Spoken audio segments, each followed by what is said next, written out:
Could the Bradford Guardian 3.5 be your next EDC fixed blade? Stick around and we'll help you decide.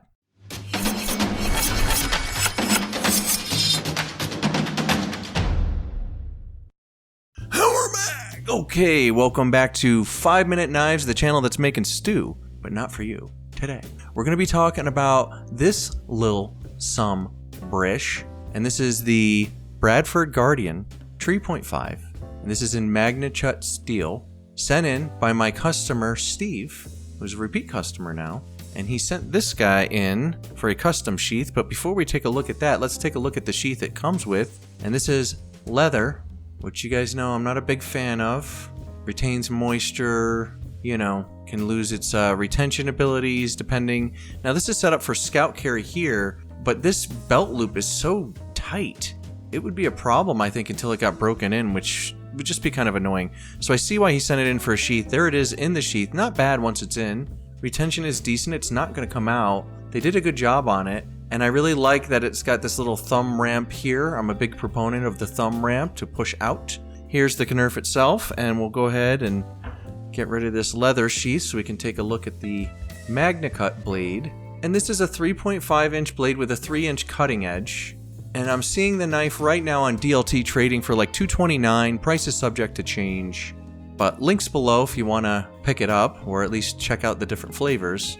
This is really cool though. It's got like red, green, and like tan, G10. It's actually G10. But it's really cool. It's very handle heavy. And you can see how the handle flares out. Here's a better look at it. Flares out like so, giving you a pretty comfy grip in this little guy. Normally when the handle terminates below the choil, you get a hot spot here. I'm not really detecting that in this knife, in my handling of it. Feels very comfortable in my medium-large mitts. There she is. Not bad. There's some very functional jimping on the spine here, smartly placed. Actually perfectly placed for my hands. So if you have like medium or large hands, this knife is going to be really nice. I think even if you have small hands, it'll be really good too.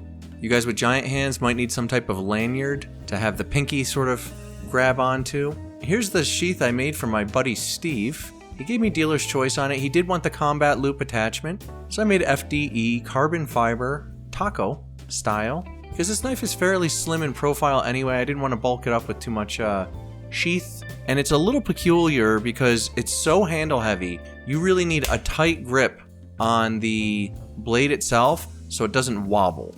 So it's a little stiffer in its retention, Steve, but that's by design.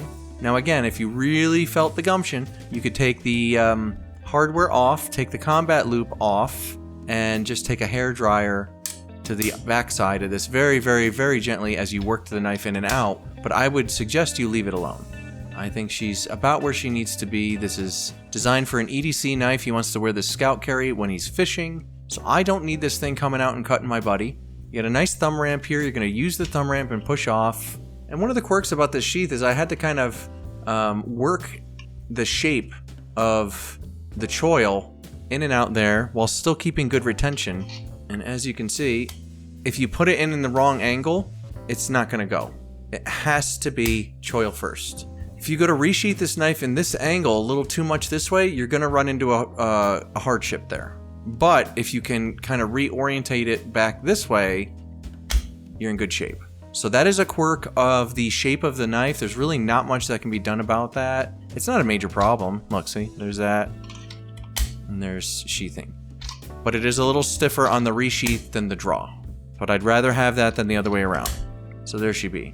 So yeah, you let me know, bud, if that works for you. Hopefully it does. I made a judgment call on it. But other than that, I am impressed with the Bradford Guardian 3.5. I think this is a really, really cool knife. Just a wham-bammer, taking a look, showing you guys, what do you think of this little blade? I think it's fairly skexual. And here's a size comparison real quickly to the Endura 4. As you can see, the Endura 4 a bit bigger. So it's a very, very small knife. If we want to test the weight real quickly, let's do that. Knife alone, 4.75 ounces, something like that. Knife with my sheath, 8.1 ounces, somewhere in there. Not too shabby, not a heavy guy, but not a light little knife either. It feels solid in the hand, feels like it can do some work. The Magnacut steel is of course sought after and may be hard to find in the future, according to certain rumors in the knife industry. So you guys let me know what you think in the comments of the Bradford Guardian 3.5. And I've always been impressed with the knives that have come through my shop, and I've always been a bit less than impressed with the sheaths. So again, just like another one of those scenarios, but I think with my sheath, she looks pretty solid. That's going to be like a really nice carry package for my friend Steve, so enjoy, buddy. If you need anything else, of course, you know how to find me. If you guys are interested in a custom sheath, hit me up at 5minuteknives.com. Let's go ahead and show the subscribed Starians, the heroes of the channel. We really appreciate you guys. Thank you so much. Steve actually came in on the Subscribe Star channel, and he got 15% off of this sheath because of it. So again, you save money when you sign up on Subscribestar if you're going to get a sheath, and many of you do, so it would be nice if you all signed up. But other than that, you can buy me a coffee below. I do appreciate that. It's a nice way of saying thank you for the channel. Some folks have been leaving super thanks. I really appreciate that. Thank you for tuning in last time. I know we had a longer video with the Dragon King Modern Tanto. That was a fun review for me. But this one's more of a wham bammer, and I just wanted to show this knife real quickly before she went back in the mail for Steve, and kind of show off the sheath a little bit. But I'm really digging this little knife a lot. I mean, this is in that vein of like the Essie Picaya, you know, any of these little knives. Even the Architect 3.5, although it's a bit of a tank. That's a tank. This is more of an EDC style. It's a little on the heavier side, but I kind of like that. And I really like how sleek the overall design is. She's very sleek. It's very nimble. You could definitely get a lot of work done with this knife. And I do think that this would be like a joy to own long term. So that's my 2 cents. You guys let me know what you think in the comments. Thank you for tuning in. As always, we appreciate you. And I'll see you next time right here on 5 Minute Knives.